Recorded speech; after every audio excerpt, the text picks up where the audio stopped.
जय Hind. Minerals and energy resources के बारे में हम बात कर रहे थे।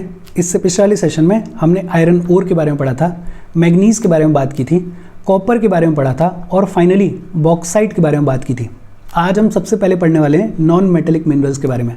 और नॉन मेटेलिक मिनरल्स में भी सबसे पहले बात की गई है माइका के बारे में। माइका जो है उसको इलेक्ट्रिक और इलेक्ट्रॉनिक इंडस्ट्रीज़ में खूब यूज़ किया जाता है। इनफैक्ट घरों में भी जो गेट बनते हैं या एलमिराज वगैरह बनती हैं उनमें माइका की शीट लगाई जाती है। माइका से रिलेटेड कुछ प्रॉपर्टीज़ हैं। एक तो माइका की जो शीट होती है वो बेहद थिन होती है, वो बेहद पतली होती है। इनफैक्ट इतनी थिन शीट होती है कि कई हज़ारों शीट्स को जब एक के ऊपर एक लगाया जाएगा तब कुछ सेंटीमीटर की लेयर बनेगी माइका की। Mica is a mineral made up of series of plates और leaves. It is made up of thin sheets. कई हजारों थिन शीट्स को जब एक के ऊपर एक लगाया जाता है तब कुछ सेंटीमीटर की लेयर बनती है माइका की। माइका जो है वो वेरियस कलर्स में भी अवेलेबल होता है, जैसे क्लियर कलर में अवेलेबल होगा, ब्लैक में, ग्रीन में, रेड में, येलो में, ब्राउन कलर में। मतलब माइका वेरियस कलर्स में देखने को मिलता है। दो चीज़ें, एक तो माइका की जो शीट होती है वो बेहद थिन होती है। इनफैक्ट इतनी थिन होती है कि कई हज़ारों शीट्स को एक के ऊपर एक लगाया जाएगा तब कुछ सेंटीमीटर की माइका की लेयर बनेगी। दूसरा, माइका वेरियस कलर्स में अवेलेबल होता है। लेकिन जो ज़्यादा इंपॉर्टेंट प्रॉपर्टीज़ हैं माइका की वो हैं कि एक तो mica has excellent dielectric strength. Dielectric strength mica की बहुत ज़्यादा हाई होती है। और डाई इलेक्ट्रिक स्ट्रेंथ का मतलब इलेक्ट्रिकल स्ट्रेस को झेलने की जो कैपेसिटी होती है वो माइका की बेहद अच्छी होती है। दूसरा, it has low power loss factor. Mica की शीट से जो पावर का लॉस है वो बेहद कम होता है। तीसरा, बेहद इंपॉर्टेंट प्रॉपर्टी, इंसुलेटिंग प्रॉपर्टीज। मतलब इलेक्ट्रिसिटी के फ्लो को माइका बहुत इजीली अलाउ नहीं करता है। And it offers high resistance to high voltage. देखो, किसी भी इलेक्ट्रिक या इलेक्ट्रॉनिक इंडस्ट्री में सिर्फ वो वायर्स नहीं चाहिए जो कि गुड कंडक्टर हों, जो कि बिजली के फ्लो को अलाउ करते हों। हमें वो वायर्स, वो मिनरल्स भी चाहिए जो कि जहां हम चाहें वहां पे इलेक्ट्रिसिटी के फ्लो को इंसुलेट कर सकते हो, रोक सकते हो। और वहां पे माइका को खूब यूज़ किया जाता है। दो तीन चीज़ें, एक तो माइका की जो शीट होती है वो बेहद थिन शीट होती है, बेहद पतली शीट होती है। दूसरा, माइका जो है उसकी डाई इलेक्ट्रिक स्ट्रेंथ बेहद हाई होती है। इलेक्ट्रिकल स्ट्रेस को झेलने की जो कैपेसिटी होती है वो बेहद हाई होती है। लो पावर लॉस फैक्टर होता है, पावर का जो लॉस है वो बेहद कम होता है माइका से। इसके अलावा माइका में इंसुलेटिंग प्रॉपर्टीज होती हैं and it offers high resistance to high voltage. Mica को इलेक्ट्रिक और इलेक्ट्रॉनिक इंडस्ट्री में खूब यूज़ किया जाता है। अब सवाल आता है कि इंडिया में माइका कहाँ कहाँ मिलता है। एक तो छोटा नागपुर प्लेट्यू। इस छोटा नागपुर प्लेट्यू के बारे में अपन ने पढ़ा हुआ है। छोटा नागपुर प्लेट्यू के नदर्न साइड में, झारखंड वाले एरिया में खूब सारा माइका का डिपॉजिट मिलता है। इनफैक्ट कुदेरमा गया हजारीबाग बेल्ट है एक झारखंड में। कुदेरमा गया हजारीबाग बेल्ट ऑफ झारखंड वो लीडिंग प्रोड्यूसर है माइका डिपॉजिट्स का। राजस्थान में एक जगह है अजमेर, अजमेर में खूब सारा माइका का डिपॉजिट देखने को मिलता है। आंध्र प्रदेश में एक जगह है नेल्लौर, नेल्लौर माइका बेल्ट जो है आंध्र प्रदेश की, वहाँ पे भी खूब सारा माइका का डिपॉजिट देखने को मिलता है। बहुत सिंपल सी बातचीत। अपने को दो तीन चीज़ें याद रखनी है। एक तो अपने को ये याद रखना है कि माइका की जो शीट होती है वो बेहद थिन होती है, थिन शीट्स होती हैं माइका की। दूसरा, अपने को कुछ प्रॉपर्टीज़ याद रह जाएँ तो अच्छी बात है। और प्रॉपर्टीज़ क्या है? एक्सीलेंट डाई इलेक्ट्रिक स्ट्रेंथ है, लो पावर लॉस फैक्टर है, इंसुलेटिंग प्रॉपर्टीज़ हैं and it offers high resistance to high voltage. और तीसरा, ये तो याद रख ही सकते हो कि कहाँ कहाँ मिलता है। छोटा नागपुर प्लेट्यू के नदर्न पार्ट में माइका का डिपॉजिट मिलता है। झारखंड में एक बेल्ट है जिसको बुलाया जाता है कोदेरमा गया हजारीबाग बेल्ट, वहाँ पे माइका के डिपॉजिट्स मिलते हैं। राजस्थान के अजमेर में माइका के डिपॉजिट्स मिलते हैं और आंध्र प्रदेश के नेल्लौर में माइका के डिपॉजिट्स मिलते हैं।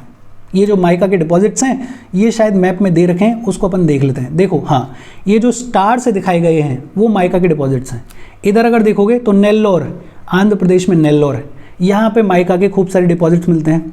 इसके ऊपर अगर जाओगे तो राजस्थान में अजमेर है, राजस्थान में ब्यावर है, यहाँ पे माइका के डिपॉजिट्स खूब देखने को मिलते हैं। फिर इसके अलावा देखोगे तो झारखंड में आ जाओ, और झारखंड में अगर आप देखोगे तो झारखंड में कोदेरमा गया हजारीबाग बेल्ट जो है, ये जो पूरा एरिया है, इस पूरे एरिया में खूब सारे माइका के डिपॉजिट्स मिलते हैं। तो इनको याद रखो। मैप जहाँ पे पिछली बार प्लॉट किया है उसी में इस सब को भी प्लॉट कर लो। फिर माइका के बाद बात की गई है रॉक मिनरल्स के बारे में, जिनमें बात की गई है लाइमस्टोन के बारे में। देखो लाइमस्टोन जो है वो कैल्शियम कार्बोनेट से बना होता है, वो कैल्शियम या मैग्नीशियम के कार्बोनेट से बना होता है। आपने आमतौर पे सुना होगा CaCO3 से बना होता है लाइमस्टोन। लाइमस्टोन जो है वो सेडिमेंट्री रॉक्स में मिलता है। दो चीज़ें, एक तो कैल्शियम कार्बोनेट से बना होता है लाइमस्टोन, और लाइमस्टोन मिलता है सेडिमेंट्री रॉक्स में।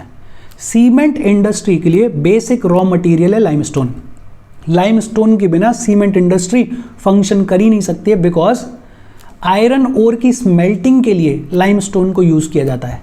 आयरन ओर की जो स्मेल्टिंग की जाती है ब्लास्ट फर्नेस में, उसमें लाइमस्टोन का यूज़ किया जाता है। लाइमस्टोन सबसे ज़्यादा मिलता है राजस्थान में। सबसे ज़्यादा कहाँ मिलता है? राजस्थान में मिलता है। लाइमस्टोन के लिए कुछ भी नहीं दे रखा है, आपको बस बेसिक चीज़ें याद रखनी है। एक तो कैल्शियम और मैग्नीशियम के जो कार्बोनेट्स होते हैं उनसे बना होता है लाइमस्टोन। दूसरा सेडिमेंट्री रॉक्स में मिलता है लाइमस्टोन। फिर ये जो लाइमस्टोन है ये बेसिक रॉ मटेरियल है सीमेंट इंडस्ट्री का। सीमेंट इंडस्ट्री में जो आयरन ओर की स्मेल्टिंग की जाती है उसमें लाइमस्टोन को यूज़ किया जाता है। जो एक चीज़ आप याद रख सकते हो वो याद रख सकते हो कि Rajasthan is the largest producer of limestone. एक छोटे से डब्बे में आगे बात की गई है हजार्ड्स ऑफ माइनिंग के बारे में। माइनिंग के नुकसान क्या हैं? एक तो माइनिंग में खूब सारा डस्ट निकलता है, नॉक्शियस फ्यूम्स निकलते हैं, जिसकी वजह से जो माइनर्स होते हैं उनको पल्मोनरी डिसीजेज होने का खतरा होता है, उनको सांस वगैरह की प्रॉब्लम होने का खतरा होता है, उनको लंग्स से रिलेटेड जो डिसीजेज हैं उनका होने का खतरा खूब ज़्यादा होता है। दूसरा, risk of collapsing mine roofs. कभी कभी क्या होता है कि पूरी की पूरी माइन कोलैप्स हो जाती है और उसकी वजह से बहुत सारे माइनर्स मर जाते हैं, और ये one of the major risk है। अक्सर आपने देखा होगा कि माइन रूफ जो हैं वो कोलैप्स हो जाती हैं और उसकी वजह से खूब सारे माइनर्स की डेथ हो जाती है। मूवीज़ वगैरह में तो कम से कम आपने देखा होगा। कोल माइंस में आग वगैरह लगने का खतरा होता है और उससे भी बहुत सारे माइनर्स की डेथ होती है। और इन जनरल जितनी भी माइनिंग होती है वो पॉल्यूशन क्रिएट करती है। उसकी वजह से वाटर के जितने भी सोर्सेज हैं वो कंटेमिनेट होते हैं।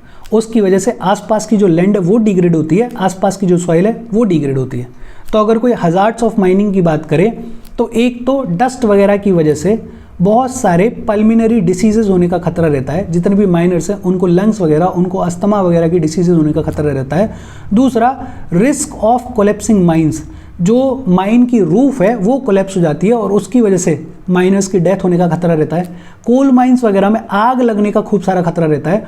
और जो सबसे बड़ा प्रॉब्लम है वो है पॉल्यूशन। आसपास की जितनी भी वाटर बॉडीज़ हैं उनको पॉल्यूट करती हैं माइंस। आसपास की जितनी भी लैंड है, जितनी भी सॉइल है, उसको डिग्रेड करती है माइनिंग एक्टिविटी। इनफैक्ट इस माइनिंग को किलर इंडस्ट्री में कन्वर्ट होने से अगर हमें बचाना है तो हमें सेफ्टी रेगुलेशंस को फॉलो करना पड़ेगा, हमें एनवायरमेंटल लॉज को ट्रू सेंस में इम्प्लीमेंट करना पड़ेगा, हमें थोड़ा स्ट्रिक्ट होना पड़ेगा। और मिनरल्स को कंजर्व करने की ज़रूरत क्यों है?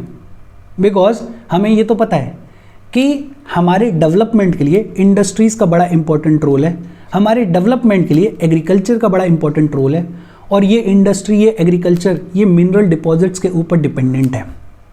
और अगर अपन फैक्ट्स देखें तो जितना भी टोटल वॉल्यूम है वर्केबल मिनरल डिपॉजिट्स का वो सिर्फ 1% है ऑफ द अर्थ क्रस्ट। मतलब पूरे अर्थ के क्रस्ट में सिर्फ 1% वर्केबल मिनरल डिपॉजिट्स हैं और उन्हीं में हमें अपना सारा काम चलाना है। और जितने भी मिनरल्स हैं वो फाइनाइट हैं, लिमिटेड क्वांटिटी में हैं, वो नॉन रिन्यूएबल हैं। फाइनाइट है, नॉन रिन्यूएबल है। इनफैक्ट इनका जो प्रोसेस या इनका जो रेट ऑफ फॉर्मेशन है, इनका जो रेट ऑफ रिप्लेनिशमेंट है वो बेहद स्लो है in comparison to a rate of consumption. हम कंजम्पशन बहुत हाई रेट पे कर रहे हैं, इनका जो फॉर्म होने का, इनका जो रिप्लेनिश होने का रेट है वो बेहद स्लो है।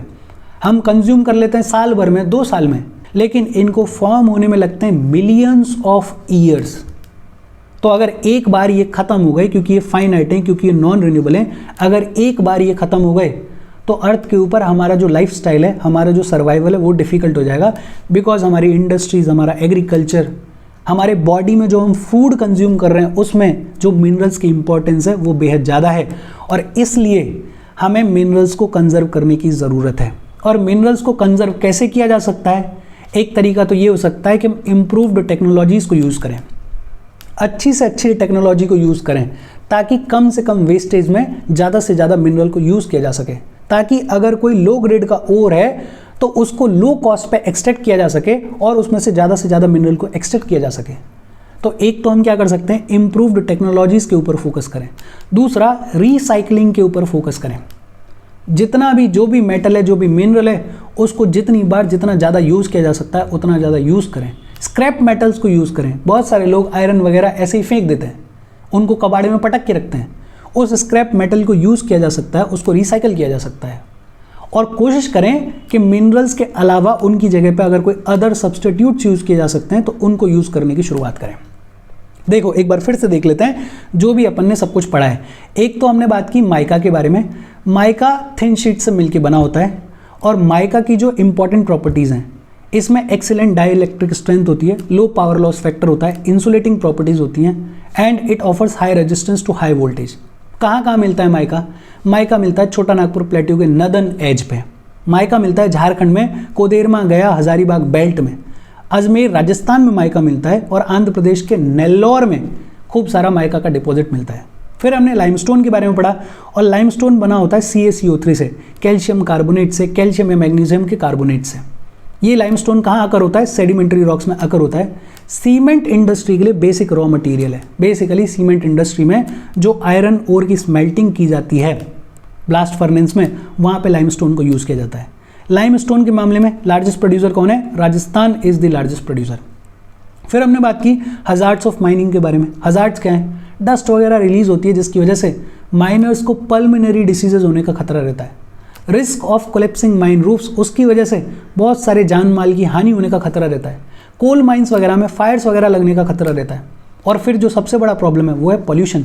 आसपास की वाटर बॉडीज़, आसपास की जितनी भी लैंड है, जितनी भी सॉइल है, वो डिग्रेड होती है, वो पॉल्यूट होती है। बिकॉज जितनी भी माइंस हैं उनका वेस्ट डंप किया जा रहा है, उनकी स्लरी डंप की जा रही है और इसकी वजह से खूब सारा पॉल्यूशन जनरेट होता है। तो हमें बहुत स्ट्रिक्टली सेफ्टी रेगुलेशंस को, हमें बहुत स्ट्रिक्टली एनवायरमेंटल लॉज को इम्प्लीमेंट करने की ज़रूरत है इस माइनिंग इंडस्ट्री को किलर इंडस्ट्री ना बनने देने के लिए। कंजर्वेशन करने की ज़रूरत क्यों है? बहुत सिंपल लैंग्वेज में अगर बोला जाए तो मिनरल्स हमारे लिए बेहद असेंशियल हैं और इनका जो रेट ऑफ रिप्लेनिशमेंट है वो रेट ऑफ कंजम्पशन से बेहद स्लो है। बनने में मिलियंस ऑफ ईयर्स लगते हैं लेकिन यूज़ करने में कुछ साल लगते हैं। और मिनरल्स फाइनाइट हैं, मिनरल्स नॉन रिन्यूएबल हैं। अगर इस रेट पे हम इनको कंज्यूम करते रहेंगे तो एक दिन ऐसा आएगा कि मिनरल्स बचेंगे ही नहीं, और अगर मिनरल्स नहीं बचेंगे तो लाइफ का सर्वाइवल अपने आप में डिफ़िकल्ट हो जाएगा। कैसे कंजर्व किया जा सकता है उसके 2-3 मेथड्स के बारे में हमने बात की। एक तो इम्प्रूव्ड टेक्नोलॉजी, अच्छी टेक्नोलॉजीज़ को यूज़ करो जिसके थ्रू लो ग्रेड के ओर से भी ज़्यादा से ज़्यादा मिनरल को एक्सट्रैक्ट किया जा सके। कम खर्चा है इनको एक्सट्रैक्ट करने का, जो भी बेहतर से बेहतर टेक्नोलॉजी हो सकती है उसको यूज़ करो। रिसाइकलिंग के ऊपर फोकस करो, वेस्ट मत करो। जो भी स्क्रैप मेटल्स हैं, जो भी ऐसे मेटल्स हैं जिनको रिसाइकल किया जा सकता है, उनको रिसाइकल करो, उनको बार बार यूज़ करो। और अगर कोई अदर सब्सटीट्यूट मिल जाए किसी मिनरल की जगह पे, अगर आप किसी अदर सब्सटीट्यूट से काम चला सकते हो तो उससे काम चलाओ। फिर इसके बाद बात की गई है एनर्जी रिसोर्सेज के बारे में।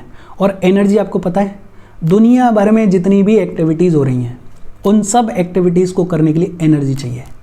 चाहे आप खाना बना रहे हो, चाहे आप लाइट जनरेट कर रहे हो, चाहे आप हीट जनरेट कर रहे हो, XYZ आप कुछ भी कर रहे हो, उस सब के लिए एनर्जी की रिक्वायरमेंट होती है। और एनर्जी आती कहाँ से? एनर्जी आती है फ्यूल मिनरल से। कहाँ से आती है? फ्यूल मिनरल्स, जैसे कोल है, जैसे पेट्रोलियम है, जैसे नेचुरल गैस है, जैसे यूरेनियम है, जैसे इलेक्ट्रिसिटी है। ये जितने भी एनर्जी के रिसोर्सेज हैं इनको 2 कैटेगरीज में क्लासिफाई किया गया है। एक होते हैं कन्वेंशनल सोर्सेज और दूसरे होते हैं नॉन कन्वेंशनल सोर्सेज। देखो एनर्जी जो है वो सभी एक्टिविटीज़ को परफॉर्म करने के लिए बेहद इंपॉर्टेंट है। ये जितने भी एनर्जी के सोर्सेज हैं, रिसोर्सेज हैं, इनको 2 कैटेगरीज में क्लासिफाई किया गया है। एक है कन्वेंशनल सोर्सेज और दूसरे हैं नॉन कन्वेंशनल सोर्सेज। कन्वेंशनल और नॉन कन्वेंशनल सोर्सेज में डिफरेंस को अपन पढ़ेंगे, लेकिन उससे पहले 2-3 चीज़ें देखते हैं। एक तो कन्वेंशनल सोर्सेज के एग्जाम्पल क्या है? जो पुराने टाइम के एनर्जी सोर्सेज थे उनको बुलाया जाता है कन्वेंशनल सोर्सेज। जैसे फायरवुड है, लकड़ी जलाई जाती है, कैटल डंग है, जैसे कोल है, जैसे पेट्रोलियम है, जैसे नेचुरल गैस है, जैसे इलेक्ट्रिसिटी का जनरेशन है by hydel and thermal both. ये सब किस में आता है? कन्वेंशनल सोर्सेज में आता है। नॉन कन्वेंशनल सोर्सेज में आते हैं मॉडर्न मेथड्स, जैसे solar energy, wind energy, tidal energy, geothermal energy, biogas, atomic energy. ये सब आते हैं नॉन कन्वेंशनल में। तो अगर अपन डिफरेंस देखने की कोशिश करें कन्वेंशनल और नॉन कन्वेंशनल सोर्सेज के बीच में, तो जो ओल्ड एनर्जी जनरेशन के रिसोर्सेज हैं वो आते हैं कन्वेंशनल में, जो रिलेटिवली न्यू हैं, जो कि रिलेटिवली नए हैं, वो आते हैं नॉन कन्वेंशनल में। ये जो कन्वेंशनल हैं ये नॉन रिन्यूएबल होते हैं भाई, जितने भी कोल है, पेट्रोलियम है, ये सब क्या है, नॉन रिन्यूएबल है, मोस्टली नॉन रिन्यूएबल है, एक आध को छोड़ के। जैसे हाइडल इलेक्ट्रिसिटी जो है वो रिन्यूएबल है, उसको अगर छोड़ दिया जाए तो बाकी सारे नॉन रिन्यूएबल हैं कन्वेंशनल सोर्सेज। लेकिन ये जितने भी नॉन कन्वेंशनल हैं ये रिन्यूएबल हैं, जैसे सोलर एनर्जी है, जैसे विंड एनर्जी है, ये सब रिन्यूएबल है। ये जो कन्वेंशनल सोर्सेज हैं ये पॉल्यूशन करते हैं, इनमें हाई कार्बन का एमिशन होता है। लेकिन ये जो नॉन कन्वेंशनल हैं इनसे पॉल्यूशन नहीं होता है, सोलर एनर्जी से पॉल्यूशन नहीं होता है, विंड एनर्जी से पॉल्यूशन नहीं होता है। तो कन्वेंशनल जो है वो पॉल्यूटिंग है, नॉन कन्वेंशनल जो है वो पॉल्यूट नहीं करते हैं। कन्वेंशनल जो है वो फाइनाइट हैं, वो लिमिटेड हैं, नॉन कन्वेंशनल जो है वो अनलिमिटेड है। सोलर एनर्जी आप जितना चाहो उतना यूज़ करो, विंड एनर्जी आप जितना चाहो उतना यूज़ करो। ये जो कन्वेंशनल हैं इनकी जो कॉस्ट है वो रिलेटिवली कम होती है भाई, काऊ डंग के लिए कोई बहुत ज़्यादा कॉस्ट नहीं आ रही है। ये जो नॉन कन्वेंशनल है इनकी जो इनिशियल कॉस्ट है वो हाई होती है, बट उसके बाद इसकी जो कॉस्ट होती है वो रिलेटिवली लो हो जाती है। आप सोलर प्लांट लगाओगे, उसको लगाने के लिए जो इनिशियल कॉस्ट है वो बहुत ज़्यादा होगी, लेकिन फिर बाद में कोई खर्चा नहीं है, उसमें कोई ज़्यादा खर्चा नहीं है। तो initial cost non conventional resources की, सोर्सेज की जो होती है वो बेहद हाई होती है। इसको याद रखना, ये जो कन्वेंशनल सोर्सेज हैं ये ओल्ड एनर्जी रिसोर्सेज हैं, ये जो नॉन कन्वेंशनल हैं ये रिलेटिवली न्यू रिसोर्सेज हैं। कन्वेंशनल वाले नॉन रिन्यूएबल होते हैं, नॉन कन्वेंशनल वाले रिन्यूएबल होते हैं। कन्वेंशनल वाले पॉल्यूशन करते हैं, नॉन कन्वेंशनल वाले पॉल्यूशन नहीं करते हैं। कन्वेंशनल वाले फाइनाइट हैं और नॉन कन्वेंशनल वाले अनलिमिटेड हैं। और इसीलिए आज की डेट में सरकारें इन पे फोकस करती हैं, क्योंकि ये बेटर हैं, पॉल्यूशन भी नहीं कर रहे हैं, अनलिमिटेड हैं, रिन्यूएबल हैं, इन पे ज़्यादा फोकस किया जा रहा है। बट फोकस करने का मतलब ये नहीं है कि ये जितने भी कन्वेंशनल सोर्सेज हैं उनकी इंपॉर्टेंस कम हो गई है। इनफैक्ट आज भी 70% एनर्जी की जो रिक्वायरमेंट है, जो डिमांड है रूरल हाउस होल्ड्स में, वो कन्वेंशनल मेथड्स के थ्रू, वो कन्वेंशनल सोर्सेज के थ्रू फुलफिल की जाती है। जैसे वो लोग लकड़ी इकट्ठा करेंगे फॉरेस्ट से, जैसे वो लोग काऊ डंग को यूज़ करेंगे। बट ज़रूरत ये है कि जैसे जैसे हम आगे बढ़ें, ये जो नॉन कन्वेंशनल सोर्सेज हैं जैसे solar energy, wind energy, tidal energy, geothermal energy, इनके ऊपर अपना फोकस बढ़ाएं, इनके यूजेस को बढ़ाएं। और ये जो कन्वेंशनल सोर्सेज हैं जैसे फायरवुड है, केटल डंग है, कोल है, पेट्रोलियम है, इस पे अपनी डिपेंडेंस को कम करें। फिर एक एक करके बात की गई है कन्वेंशनल सोर्सेज ऑफ एनर्जी के बारे में, जिसके बारे में अपन पढ़ेंगे अगले सेशन में। यहाँ तक अगर कोई डाउट हो तो कमेंट करके पूछ लेना। जाने से पहले वीडियो पे लाइक के बटन को दबा दो, शेयर कर दो अपने सोशल मीडिया हैंडल्स पे और चैनल को सब्सक्राइब कर लो। Thank you very much.